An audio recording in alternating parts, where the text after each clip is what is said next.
am Dr. Tabitha, the Gutsy Gynecologist. I'm a triple board certified OBGYN and functional medicine physician. I've embraced the world of functional medicine and wellness through my own personal health journey, and I'm super excited to share my wisdom and unique perspective as it pertains to women's health. After caring for thousands of women, I've come to realize that your gut health determines your gyne health and your overall health. And it's a super gutsy thing for me to go against conventional gynecology practice to bring you the truth. No more Band-Aid medicine, ladies. We're talking root cause resolution on this show. So if you're struggling with hormone imbalance, weight gain, period issues, anxiety, insomnia, you name it, then you've come to the right place. And I want to be your gutsy gynecologist. So welcome. Hi, ladies.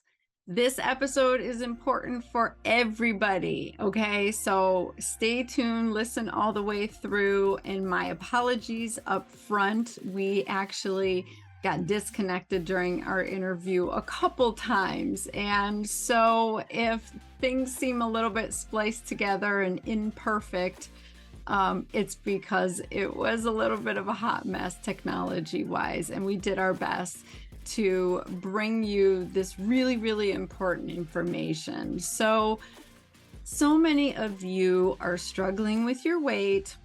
You are struggling to step into the second phase of your life, being healthy and vital, or maybe you're a little bit younger and you're just not feeling your best either. And my guest today is going to flip this idea of health and obesity and carrying extra weight on its head and break it down to the importance of skeletal muscle. She believes that muscle is the organ of longevity. And so we're going to dive into why muscle is so important for your metabolic health, your immune health, your overall health, keeping your weight in check, and actually, reversing diabetes and obesity and heart disease and all those things based on focusing on muscle. And we're going to talk about how do you get healthy, strong muscles? What does that look like when it comes to making sure you're getting enough protein in your diet? She's going to talk about all the bad, old recommendations for nutrition and how the RDA, the recommended daily allowance for things, is extremely outdated. And those recommendations are based on minimal amounts to prevent outright disease.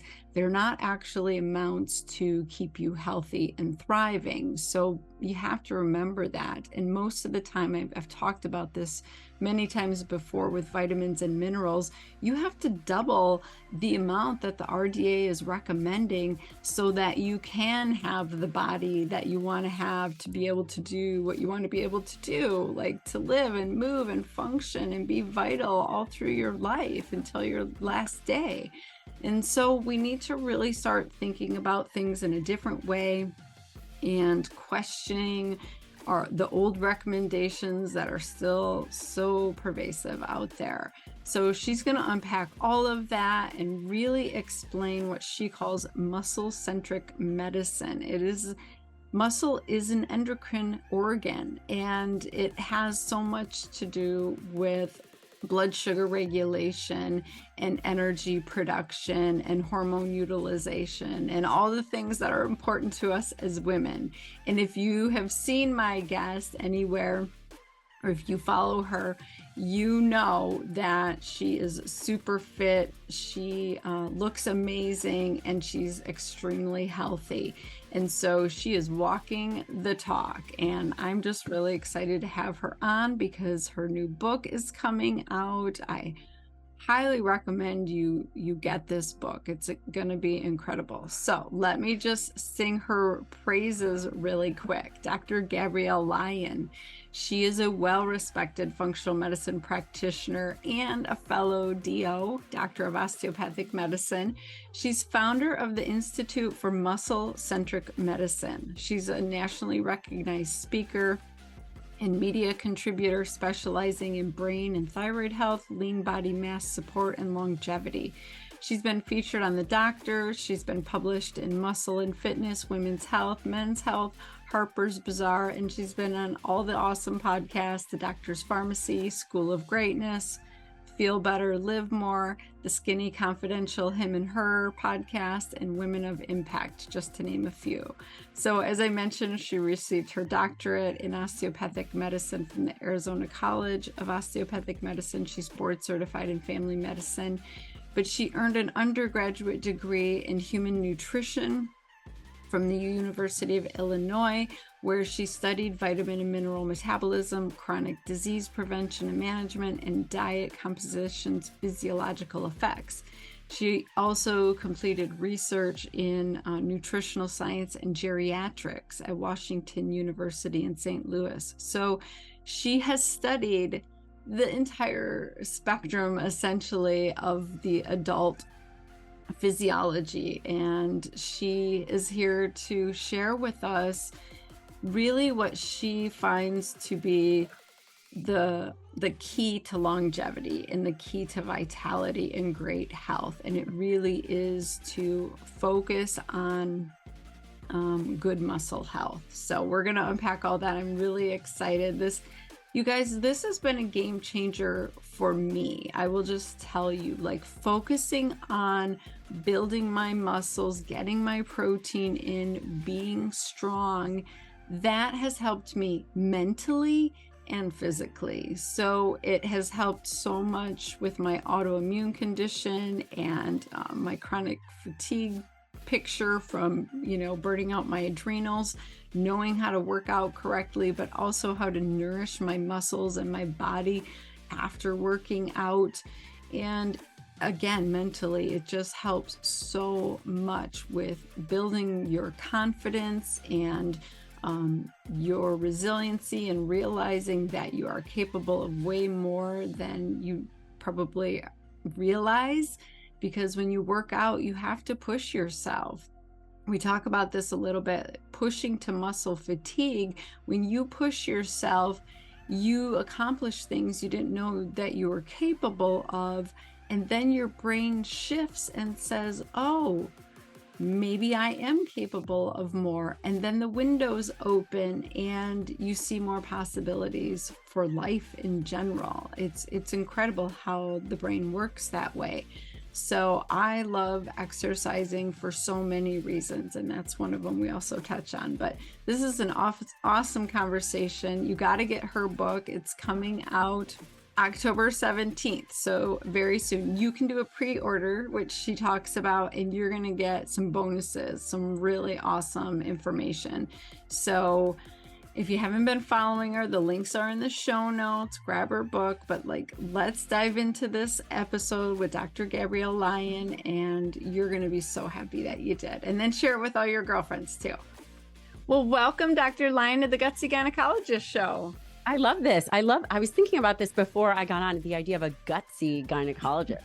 Think about it. It's kind of an oxymoron. So gutsy, right? Not talking about gut, although I'm sure that you do, but I loved it.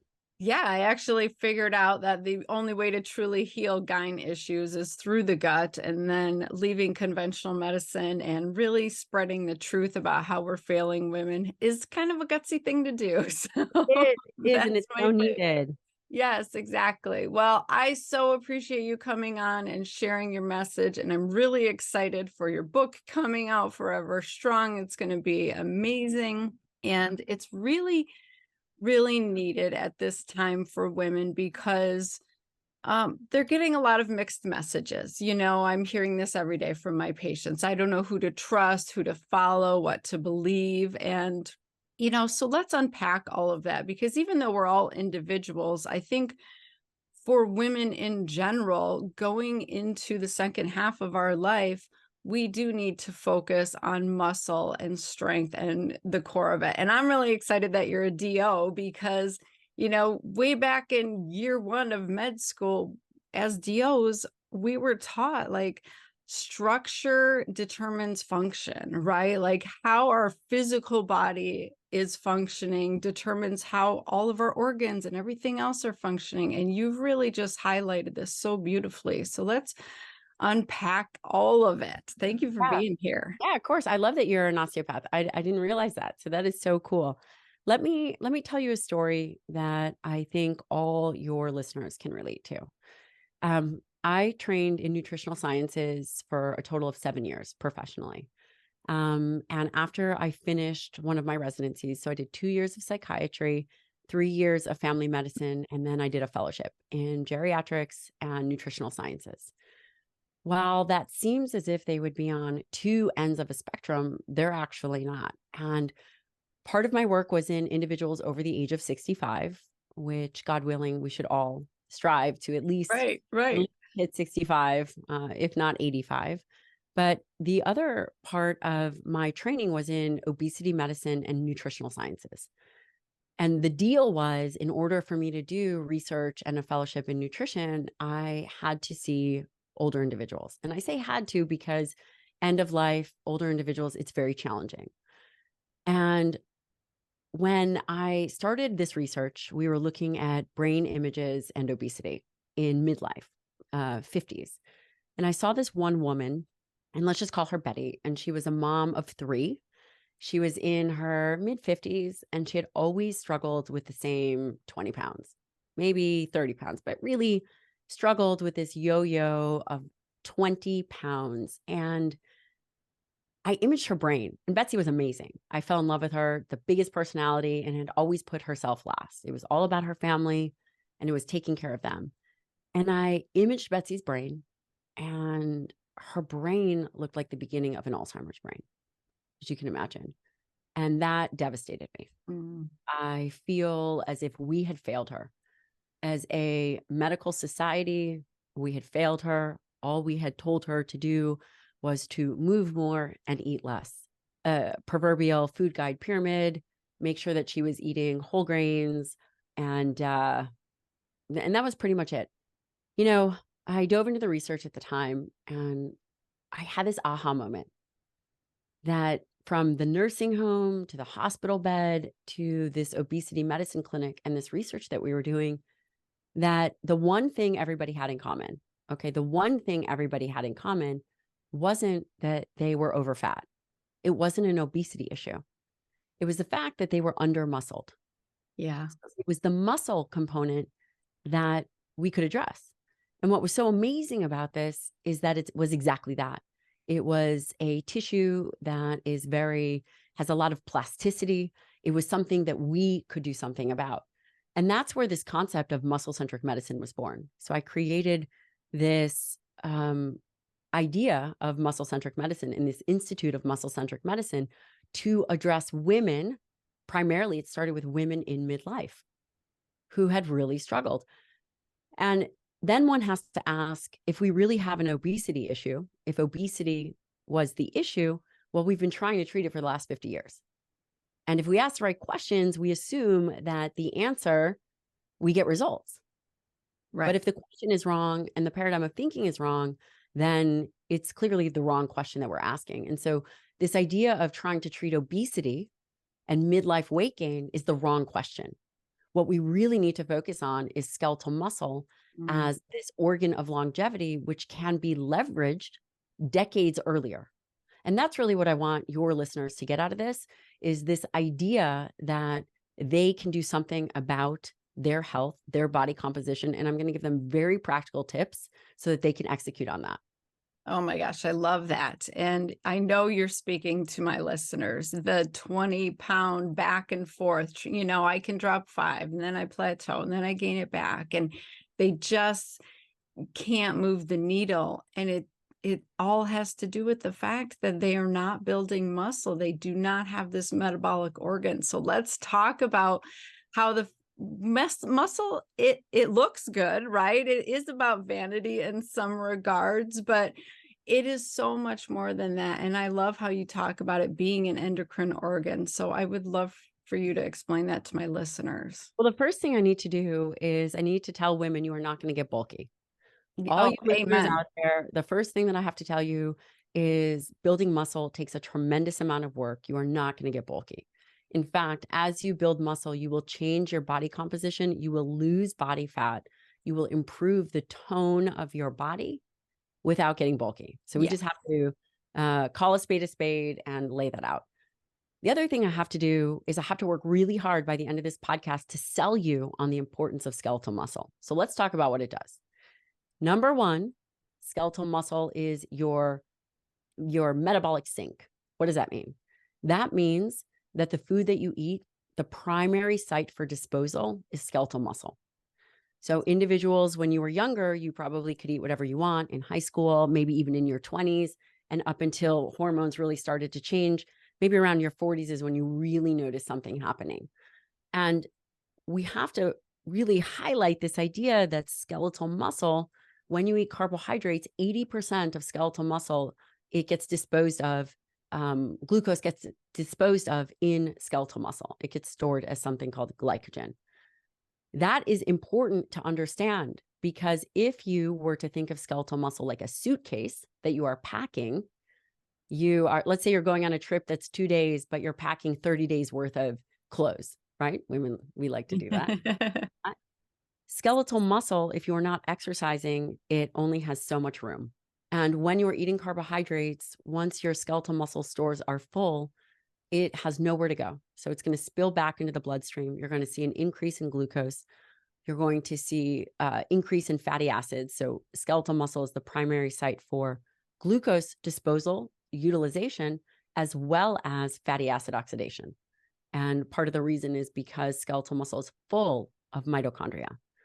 Now, when we lose skeletal muscle, which seems to happen midlife, when you are going through menopause, when hormones decline, typically skeletal muscle mass will decline with this decline in hormones. If you are not proactively resistance training, as well as eating dietary protein. So ultimately, we're going to do 3 things in this podcast. I'm going to convince you of skeletal muscle, its importance. I'm going to teach you how to eat for maintaining skeletal muscle, especially during menopause. And number 3, we're going to highlight exercise and what that's going to do. So number 1, it's your glucose disposal, your metabolic sink.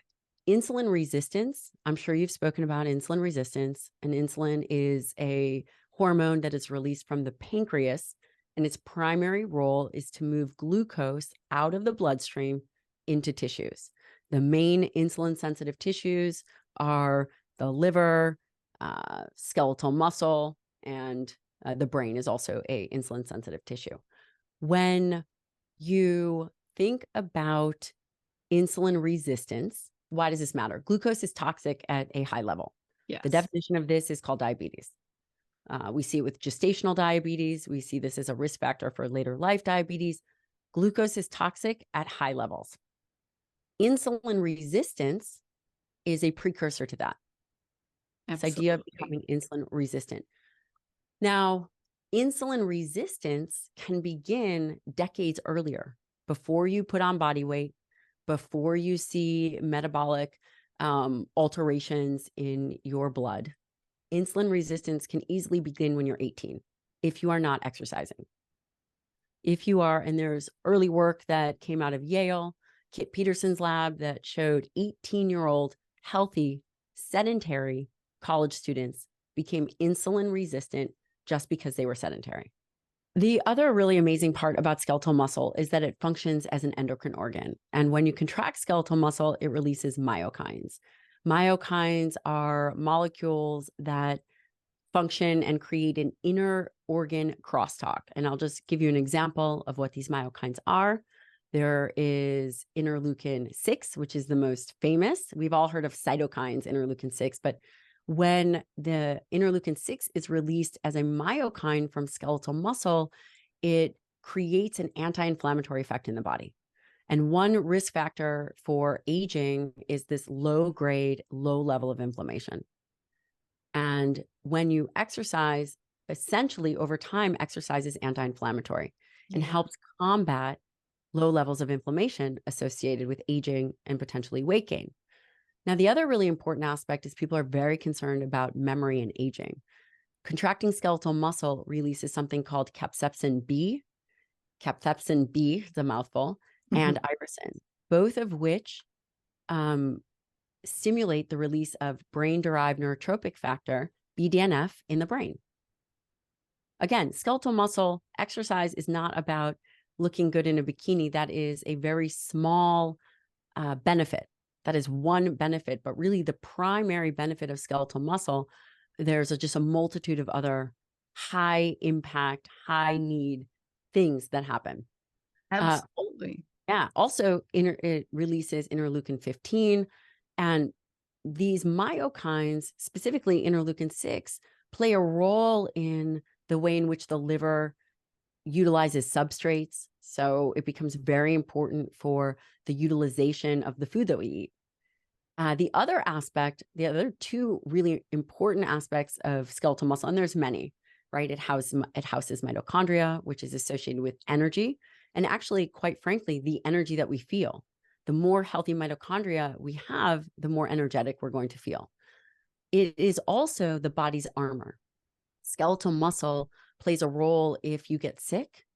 You need to utilize the amino acids, and it will pull from skeletal muscle to rebuild and repair the body. The other component is we all care about being strong as we age. And specifically, women also care about bone health.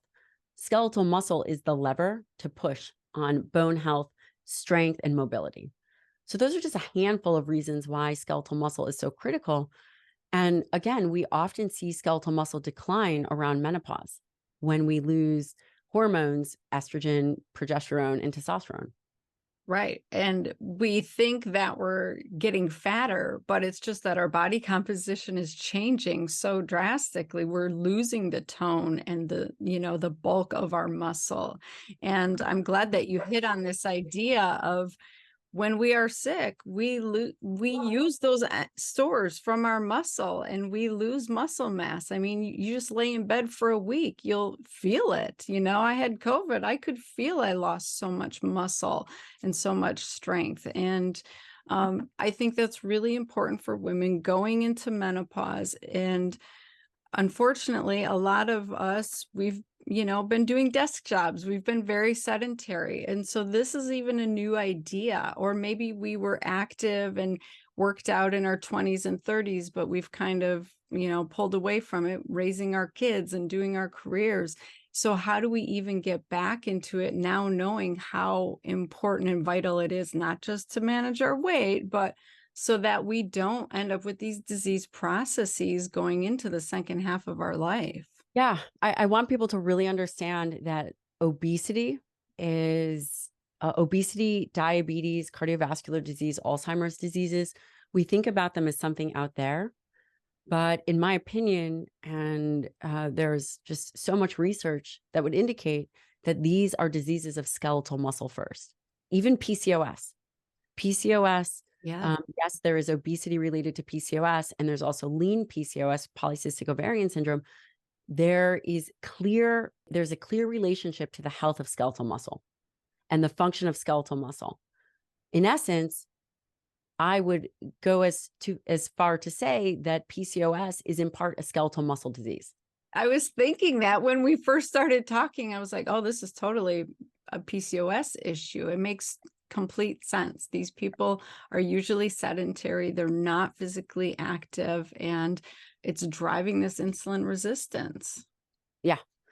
The other aspect to think about is that when we age, we really have to begin to pay attention to the foods that we eat. There's two ways to take care of skeletal muscle, and that is improving nutrition through dietary protein and resistance training. Let's talk about exercise. The other way to stimulate skeletal muscle is through exercise. And this becomes, again, another challenge for women, because oftentimes if you go into any gym, you'll see women on the treadmill. Ladies, I know, because I see you there all the time doing the same kind of cardiovascular activity. While that is wonderful and important for mitochondrial health and heart health, you cannot discount skeletal muscle, and resistance training is going to be the key for looking the way that you want and aging the way that you want. And it's super easy to start. And I know that you're probably thinking, well, is it really? No, no, no, it is. And you can start as simple as 3 days a week. 3 days a week. I outline this. I put together a whole training program. It is not as intimidating as one would think. You also have to understand that confidence is earned from being in the arena. And as you become more capable and confident at doing it, you will be less intimidated. Right. And it could be easily 3 days a week, 10 sets per muscle group. You could start with bands and then move to weights. You are not going to get bulky. And there is so much evidence out there that shows the combination of increasing dietary protein plus resistance training changes things for people, changes body composition, protects against sarcopenia, protects against obesogenic sarcopenia. Really important aspects. Yeah. So 3 days a week, you're saying just start with 3 big muscle groups. You don't even have to, dive in and do all the other things, just some basic stuff. What about post-exercise fatigue? What is your favorite way to combat that? Well, you're going to be tired. If you worked really hard, you're going to be tired, and that's okay. Yeah. Are you usually drinking electrolytes I think on a electrolytes regular basis? Yes, I do drink electrolytes, staying hydrated, and then having dietary protein, depending on what kind of exercise you did. Dietary protein is a non-negotiable, but if you've done some kind of exercise where you feel that you need to replete muscle glycogen, and that would be in the form of carbohydrates.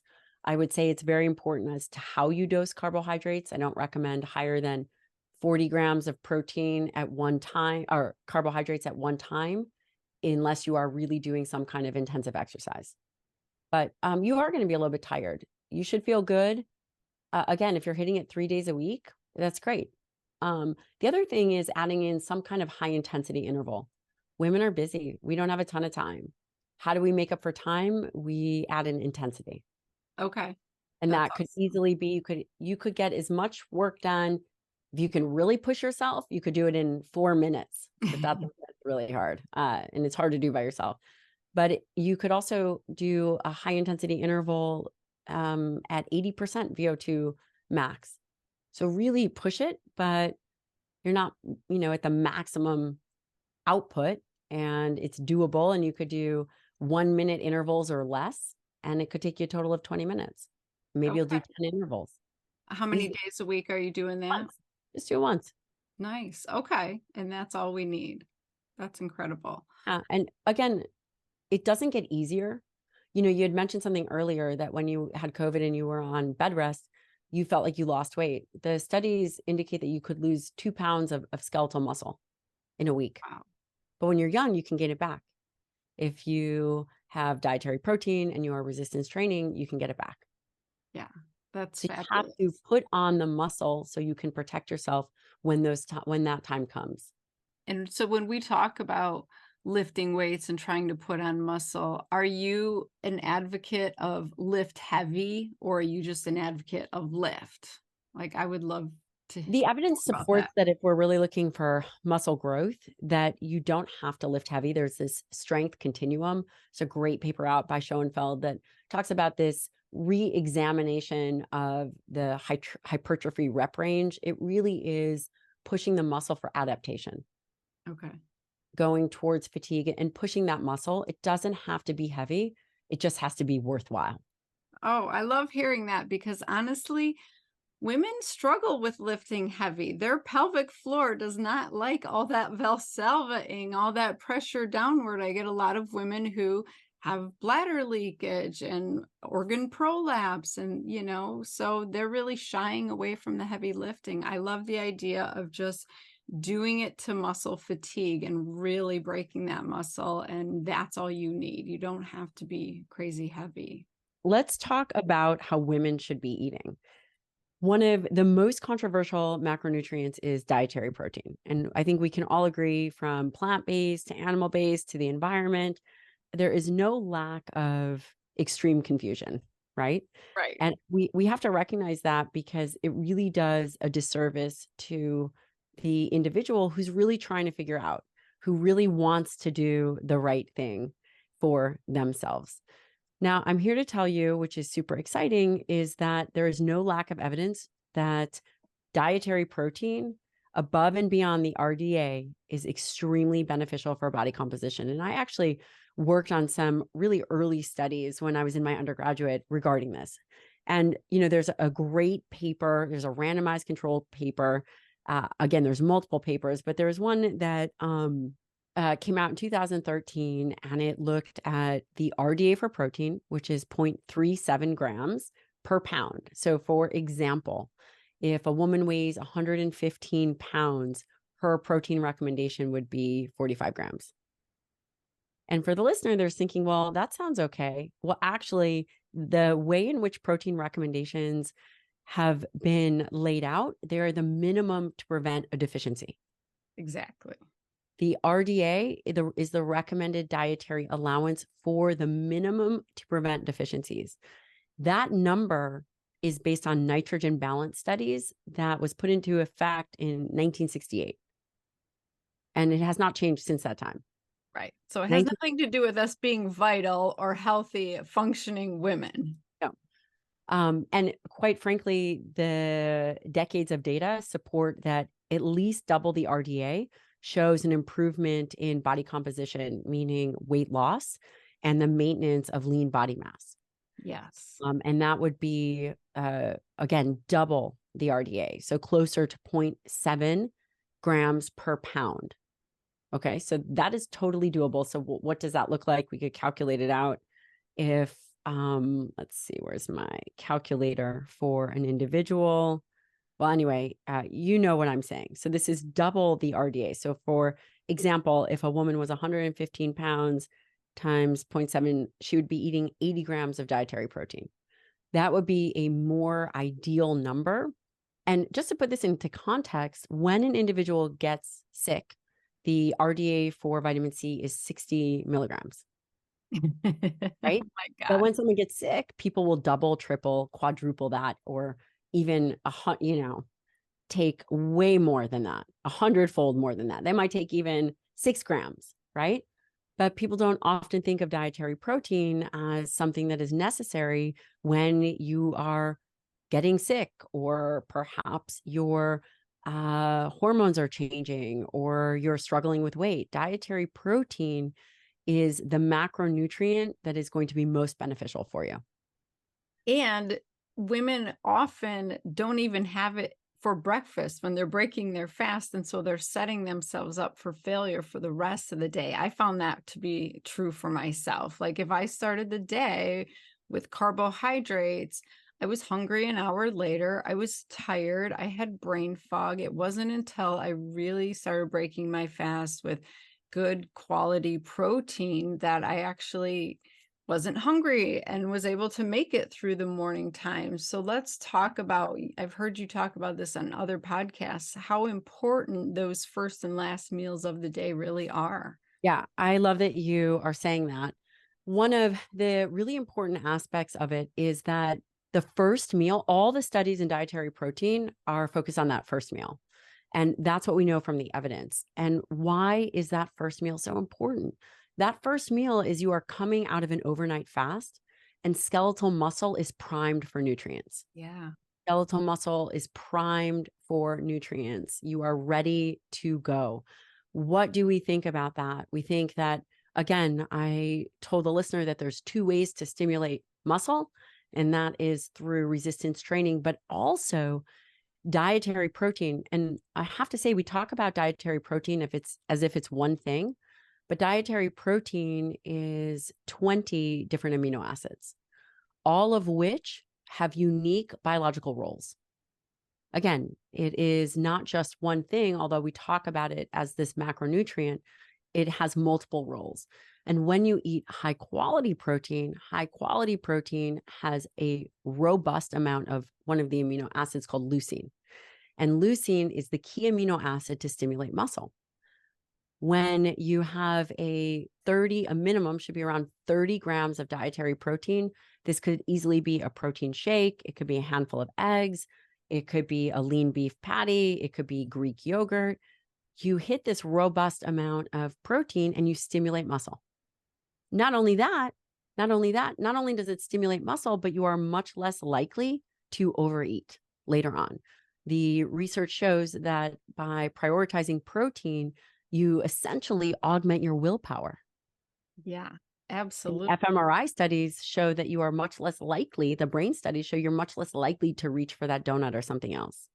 Oh, so important. And you mentioned the amino acids. So let's talk about the essential amino acids and the difference, because, it makes me sad when I see these younger girls jumping on this vegan and vegetarian bandwagon. I know my older daughter, who just turned 31, did that for 15 years, to the point where her health was in crisis. She was so unhealthy from being vegan, and she finally realized the importance of animal proteins. Can you explain, like, what are essential amino acids, and the fact that we can't get them very easily from just a plant-based diet? And for the listeners, Dr. Gabrielle has been there. She's done that, right? Tell them where you Yeah. came from, because I think that's important. Yeah, when I was younger, there was a period of time I was vegan and there was a period of time I was vegetarian, and I was training a lot. I was training 2, 3 hours a day, and it was great. When you're young, you have a ton of time to do that. And what happened is I ended up getting really sick. My teeth started getting loose. My hair started falling out. I was exhausted and hungry and obsessed with food. Yeah. The reality was I didn't know how to design a good plant-based diet, even though I was eating rice and beans and I was eating all this food. My protein needs were unmet. They just were. And according to the literature, for example, the average vegan, there was a systematic review on multiple different studies, and the average vegan protein intake is around 60 grams from plant-based sources, and they're not interchangeable. The idea that you could use a plant-based protein in exchange of an animal-based protein over time, it's just not doable. It's just not the protein. It is a whole food matrix. Now, I'm cautious to say, could you get all your protein from plants? Sure. Could you do a well-designed plant-based diet? Yes. There's a couple caveats here. If you are wanting to do whole foods, right? So rice and beans and soy, then the amount of carbohydrates that ride along with these plant-based foods become very sticky for an individual through menopause, and really at the time where she has to be very careful of her food intake, because whether it's the decrease in estrogen, decreasing her physical activity, whether it's she's not training as hard as she used to, there's a whole multitude of reasons as to why this is not optimal for an aging woman. Not to mention bioavailable calcium, iron, zinc, selenium, taurine, carnitine, creatine, low molecular weight molecules that are also very important to aging well. So when you're younger, individuals seem to be able to get away with a more plant-based diet. But the idea of staying plant-based as you age is just not, and I'm sure you saw that. You saw individuals, vegan, vegetarian, with lower levels of iron and lower birth weights potentially, and also tend to be smaller humans, whether they have issues with bone density. There's just a whole host of reasons why, if it is not your focal point, and let's be honest, if you are a mother and you are working, you cannot be micromanaging everything. It is too difficult over time. Absolutely. And that you hit on a really important point. I think we get away with stuff for a long time, 20s, 30s, 40s.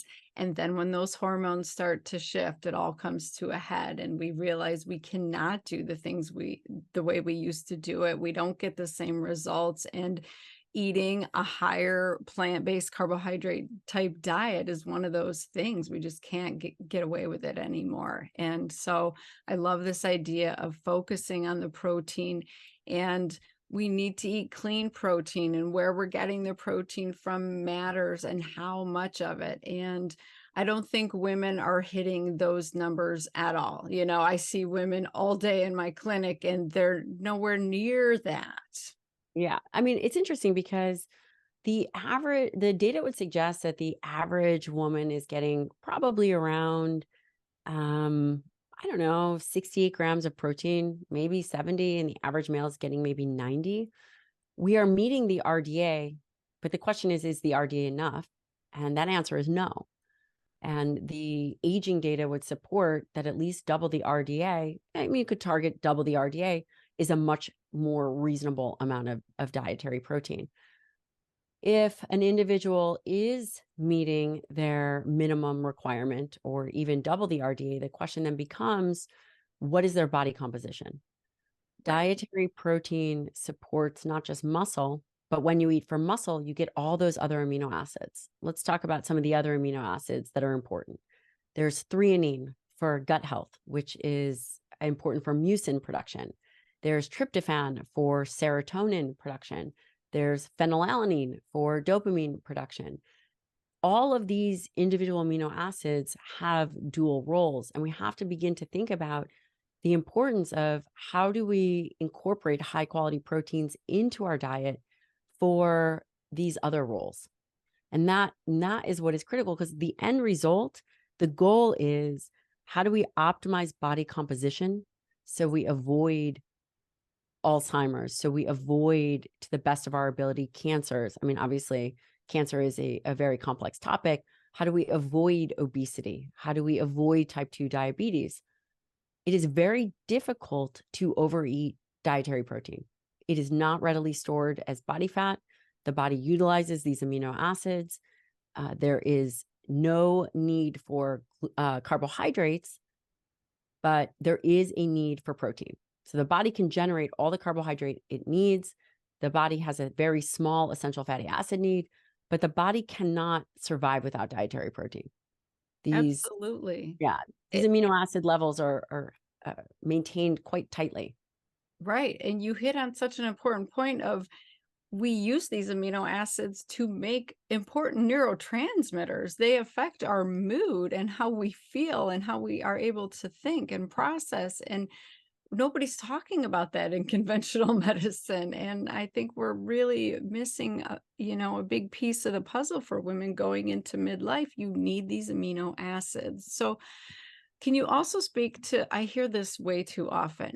I've been told that I'm going to eat too much protein, it's going to be hard on my kidneys. That's what the conventional doctors are telling women now, is you have to stop eating all of that protein, and they're outright telling them it's going to hurt their kidneys. Yeah, so there's also multiple meta-analyses that have already come out disproving that. Yeah. In fact, it improves kidney function and it doesn't decrease it.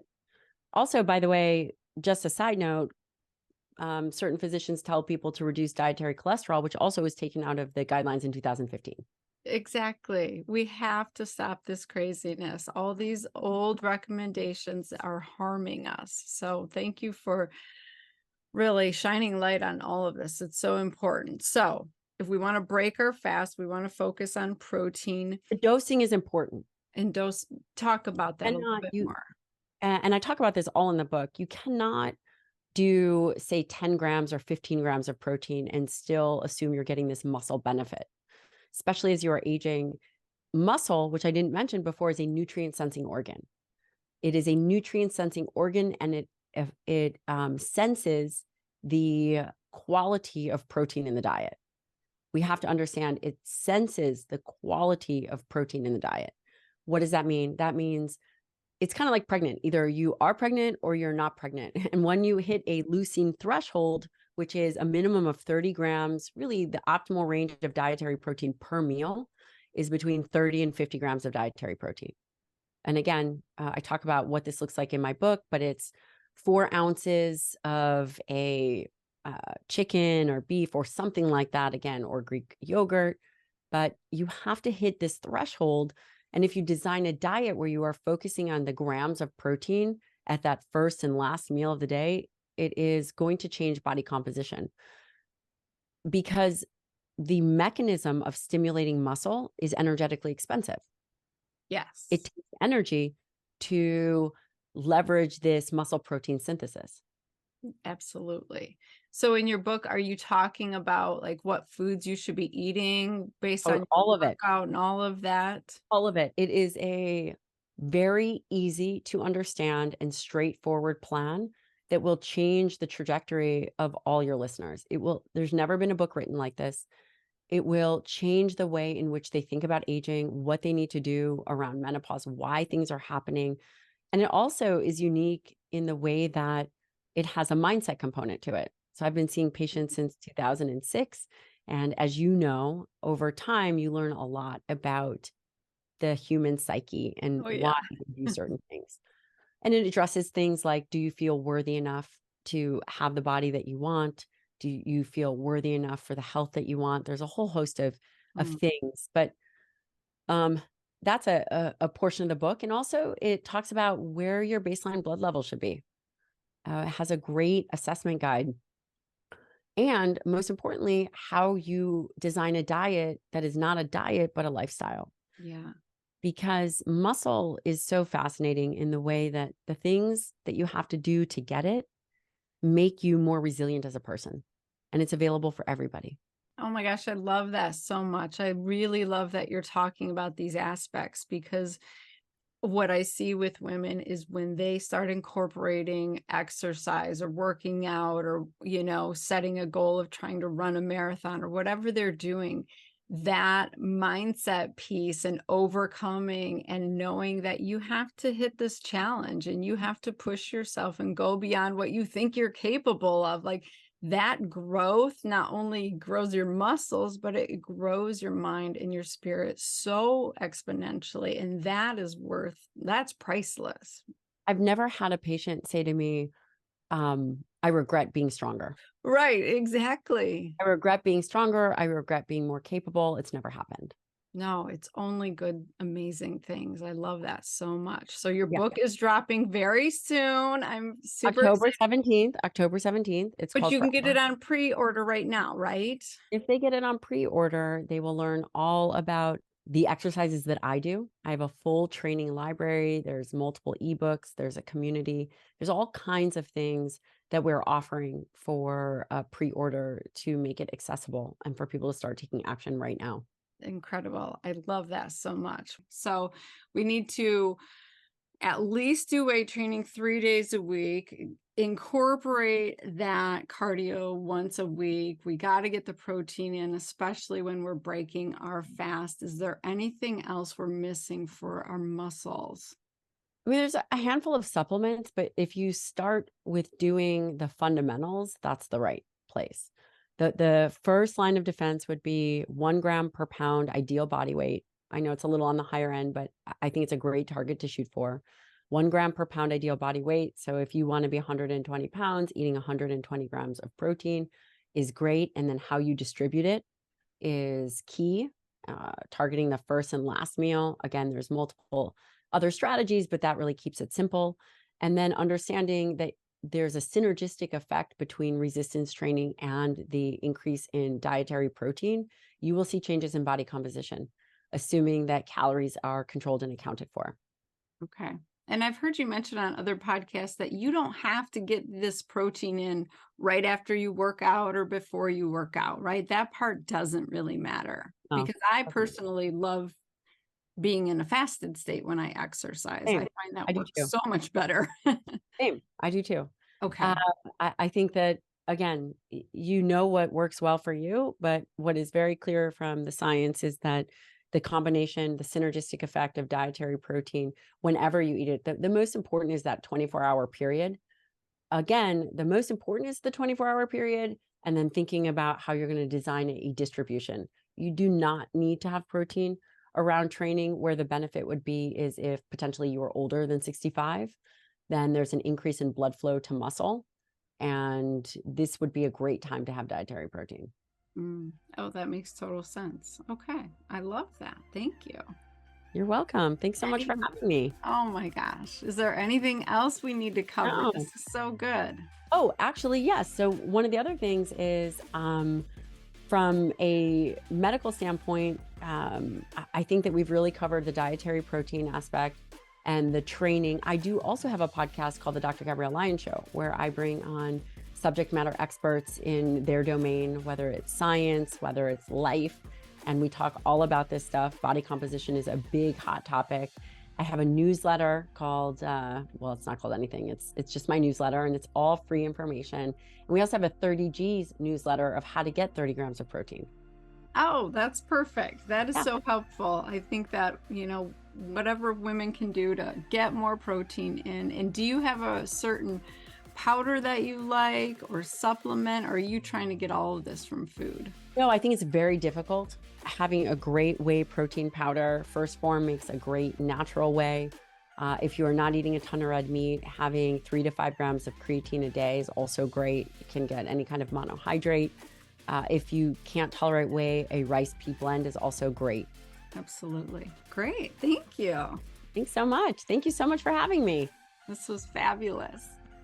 Okay, I hope you got so much out of that. I truly apologize if it was not a smooth interview, if it seems a little discombobulated. Literally, my editing girl had to piece a bunch of recordings together because our internet was acting up. I've never had that happen like that before. And Dr. Gabrielle was so gracious to keep coming back on and restarting the interview. Oh my gosh. It's very frustrating, obviously, when you're in a train of thought and like you're trying to explain something and the Zoom just goes out. So I really hope that you guys stuck with it, because she did, I did, and that goes to show you, like, done is better than perfect. I know you guys got great benefit out of this interview, even though it wasn't the smoothest, it wasn't the prettiest, we may have missed a few things here or there. It's hard to even know when the recording stopped and, all of that. But I know you got value out of it. And so that's just a life lesson, you guys. Like, done is better than perfect. So stop waiting to be perfect to do something and just get into action. Remember, action creates clarity. Thank you, Marie Forleo. But it's so true. And my golden nugget from Dr. Gabrielle is, if you are struggling with this, like, 10, 20 pounds that keeps coming back, can't get rid of it, stop focusing on the weight, start focusing on the muscle, build your muscle, and it will help shift the weight, because your muscle has so much to do with your metabolism and what's going on with your blood sugar and what's going on with your hormones. Okay, so that really is super important. You have to build that muscle. And muscle weighs more than fat. So if you don't see the number shift on the scale, don't worry about it. Worry about how you fit into your clothes and how your body feels. And are you stronger? Do you have more flexibility, more balance, more ability to get through your day? Those are the measures that you should be focused on. It doesn't matter what the number on the scale is necessarily. Like, data is good, but if you are hung up on that, you're missing something really important, and that is the composition of your body. The composition is what makes you healthy, not the number on the scale. So that was my golden nugget that I took away from her. I want to hear what your golden nugget was. Maybe you were like, aha, I didn't realize protein was that important. I didn't realize some of these essential amino acids I'm not getting, and they're affecting other aspects of my health. What is your golden nugget? Share it with me. I want to hear from you. And then go out and grab her book, drop her review. That would be amazing. And do something nice for another sister, right? Pass this episode on, share it with a friend who needs to hear it. Obviously, every woman needs to hear this episode, but that's what I try to bring for every episode. I try to make sure it's value packed. So let me know what else you want to hear about. I am here for you, ladies. I do this for you. Now go out, have a kick-ass week. Bye.